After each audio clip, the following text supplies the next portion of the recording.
পাক্কবুড়ির জন্মদিনের মেনুটা তোমাদের সাথে শেয়ার করতে চলে আসলাম। এখানে ছিল 5 রকম ভাজা, আলু ভাজা, কুমড়ো ভাজা, বেগুন ভাজা, পটল ভাজা, মাছ ভাজা, আর মাছের মাথা দিয়ে মুগ ডাল, কাতলা মাছের মাথা দিয়ে করা হয়েছে। তার সঙ্গে করা হয়েছে দেখো দই কাতলা। এখানে না অনেকটা মাছ আছে, প্রায় 2 কিলো মতো।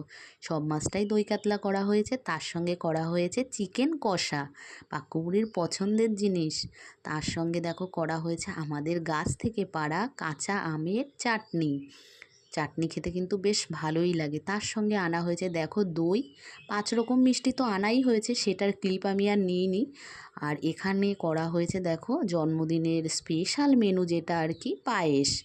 পায়েসটা খেতে কিন্তু দারুণ হয়েছিল। আমার পাক্কবুড়ির তো খুব পছন্দ হয়েছে। পাক্কবুড়িকে সাজিয়ে গুছিয়ে এখন খেতে দিয়ে দিলাম। দেখো এখানে 5 রকম মিষ্টিটাও নিয়ে নিয়েছি। আর তার সঙ্গে তো পাঁপড় ভাজা আছেই, সেটার ক্লিপটা আমি আর নেইনি, কিন্তু পাক্কবুড়িকে আমি সাজিয়ে গুছিয়েই খেতে দিয়েছি। দেখো জন্মদিন উপলক্ষে তো বড়রা সবাই আশীর্বাদ করেছে।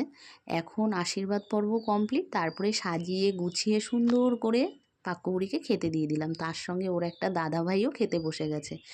আমার মা সবাইকে খেতে দিচ্ছে। এখন আমরা বড়রা সবাই খেতে বসে পড়বো। ছোট্ট মিনি ব্লগটা কেমন লাগলো জানিও। ভালো লাগলে লাইক কমেন্ট শেয়ার করো, পেজটা ফলো করে দিও। দেখা হচ্ছে next day. Thanks for watching. Tata.